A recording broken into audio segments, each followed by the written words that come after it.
Is it still possible to profit from property by flipping property in 2023? It's great when the market's booming and the prices are rising and you're selling and there's lots of buyers. However, in a flat or a declining market or a recessionary time like we're in now, it's much more challenging to sell the property. So is it still possible to profit? In this video, I'm going to explain exactly how.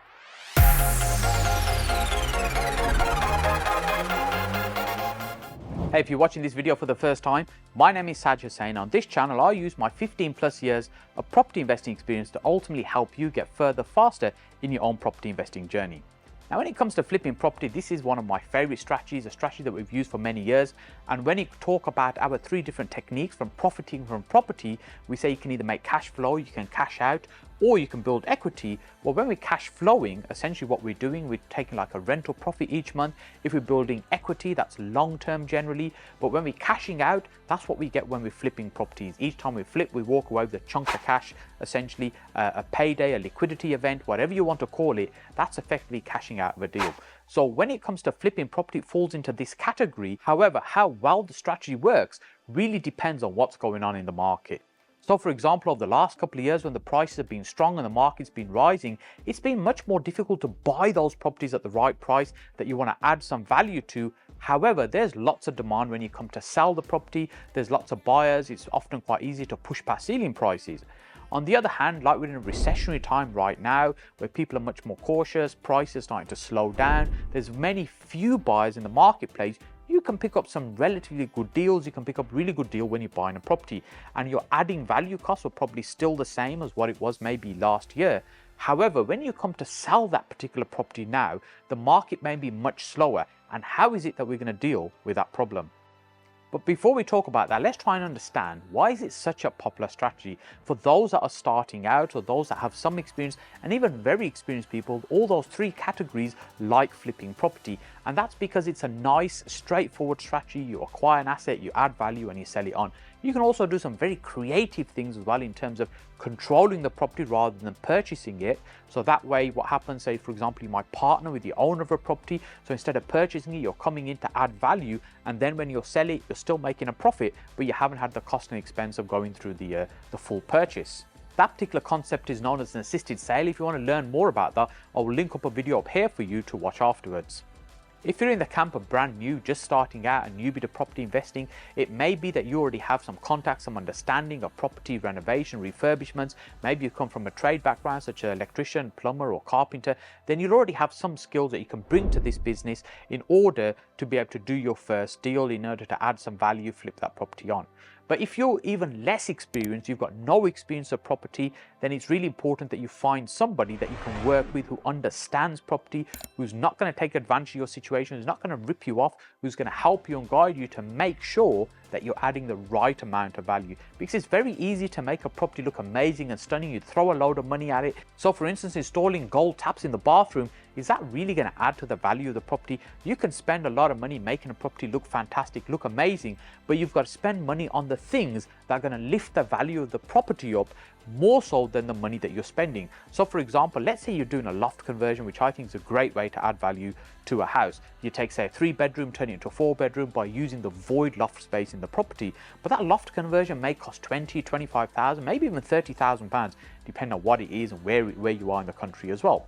Now, when we look at what value that adds to the property, if it's adding, say, 50,000 pounds to the value, then hey presto, you're quids in, you're making money. On the other hand, if you're merely adding another maybe 15 or 20,000 to the value of the property by turning it into a 4-bedroom, then really even the effort and the money that you're putting in, you're not going to recoup. It's really not worth doing. As more experienced investors, we like this strategy because we tend to take a cookie cutter approach to deals. So what that means is when we're looking at a property, we know what we want to do to it. We want to change a kitchen, we want to change the bathrooms, we want to maybe reconfigure the property, maybe we can squeeze an ensuite in it, possibly add an additional bedroom to the property. It may be we add an extension to the property, we might change the windows, new heating system, rewire the property, skim it to a nice finish, then add a modern decor, simple whites and greys to the finish of the property, good quality flooring, and pretty much we're done. And when we're doing that time and time again, we can get good understanding of what the costs typically are, or if we're gutting a property right down, we're not overly concerned if the plumbing's any good because all of it's going to end up in the skip and we're going to replace it anyway. That's much easier for us to do that. But when you're adding value to a property where you're just doing small amounts of work, you've got to be careful you haven't missed things that may cost money. For example, you might look at the boiler and say, hey, it looks okay. But actually, when you get started and you start using the boiler, you find actually it's not very good. You spend a few £100s on it, that repairs it for a bit. And then a month later, it's broken again. You've got to spend some more money on it. Really, by not having a full understanding of the cost from the offset means it's very easy for those costs to run out of control. So for us, when it comes to flipping property, we know what the number in the middle is, which is how much money we need to spend on that property. We'll have an idea what we think the ceiling price is, what's the most we can possibly achieve for that property. Then really it's about getting it for the right price. So if we can purchase that property at the right price, we can add the value, the number in the middle, and we know what the number at the end is, then the difference in between is really the profit we're going to make. We just need to determine then, is it viable? Is it worth us doing it for the amount of time it's going to take, the money it's going to take, and that return it's going to generate us. So when we're in a flat or declining market, recessionary environment like we're in right now, we have to then take a slightly different approach. So when we're flipping now in 2023, we have to approach it slightly differently, because one of the core things that we've got to bear in mind is when we come to sell that property, are there going to be any buyers there? Are there going to be people willing to pay the price that we want for that property? So for instance, let's say we were going to list something for £200,000, and let's say over the next 6-8 months the prices fall by 10%, that means that property is now worth £180,000. So if we were looking to sell at £200,000 and walk away with a profit, it may be that that drop in value, now £180,000, has wiped away a big portion of our profit. So we will spend a lot more time to ensure that we're confident of what that end figure might be. Now, none of us can predict the future. None of us can work out exactly what's going to go on in the market in, say, 6 months' time or a year's time, but we get a sense of what's going on in the market. So last year when we were flipping property, when it came to summer, you might have seen some of the videos I was doing on the channel where we were trying to get properties sold relatively quickly, get them flipped and exited, because we could see the market's going to start slowing down. And in the same way, you generally get a sense a few months ahead what's going on in the market. So now we can see it slowing down. Price is probably going to fall. My gut feeling is we're probably going to be about 5% right now fall. There may even be a 10% fall. So if we're flipping property, we need to build that into our equation when we're looking at the sums. So the other thing that we want to do, so we work out what the end price with possibly, the other thing we want to do is drive down the purchase price as much as we can, because that's where we can build in some of our profit at the purchase point. So many people talk about you make your money when you buy. That's absolutely true. If you can drive that figure right down, you're just building in more profit, and it builds in more of a cushion when you come to exit.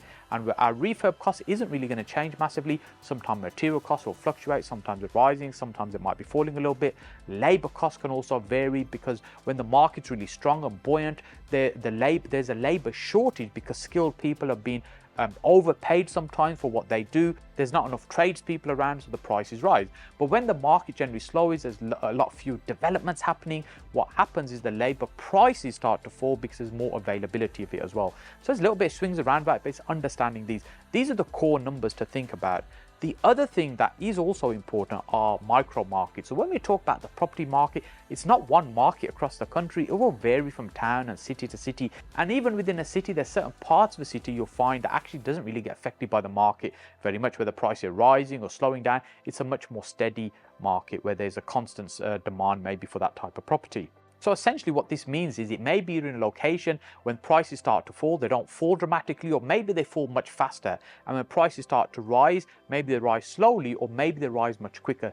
Now, these are the things that you want to be aware of in any particular town or city, how that market changes. So then when we're planning ahead, because when we're doing a flip, it's not a few weeks that it takes, it could take several months to from the point we get the keys, do we add the value, and then we put that property up for sale, and the sale actually completes and we get our money in our pocket. That could be several months, and it's not unusual for it to be 6, 9 or even 12 months sometimes on certain types of deals. As we're analysing flip projects at the moment, not only are we looking to drive those prices down, what we're also thinking about is when we come to sell the property, if the market's slightly lower, and we'll be marketing the price at lower price. But we don't even market it at the market level. We look to reduce it even further. So what we're trying to achieve by that is when the property goes to market, it's one of the nicest looking properties, but it's actually even lower than most of the competitors, i.e. the other properties that are also on the market that are similar to it. So it looks much more attractive. When the market's slower, it's not that there's no buyers around. There are buyers around, there are just fewer buyers around. So you want it to really attract those buyers, you want it to appeal to those buyers, so we market it sensibly. Now, yes, our margin could be lower. This is why we need to do this entire exercise to make sure that we're still maintaining a margin, and even in a slow and a flat or declining market like we'll have in 2023, that you can still profit from this strategy. And finally, it's important to mention that you should always have a plan B when you come to flipping property. So sometimes there'll be certain circumstances that are beyond your control, and let's say you're unable to sell a property, or the property's not selling, the market's just completely slow, or for whatever reason that sale isn't happening, you need to have a plan B. And often we will look at property, we'll say, look, if it doesn't sell, we'll sit on it, we'll put it in our portfolio, we'll turn it into a buy to let. And certain types of properties that we have don't really suit themselves to that, i.e. they're much more expensive, they're not your traditional buy-to-let type property, but a plan B might be that we keep that property and we can afford to sit on it and hold it and ride through the wave for maybe a couple of years and then relist it and sell it on the market. Hey, if you enjoyed this content, then it would really help me out if you subscribe to the channel. If you're not already a subscriber, then click on my face over here to subscribe to the channel. Then once you've done that, I've got a really great video lined up over here for you to watch next. So I'll see you on this video next.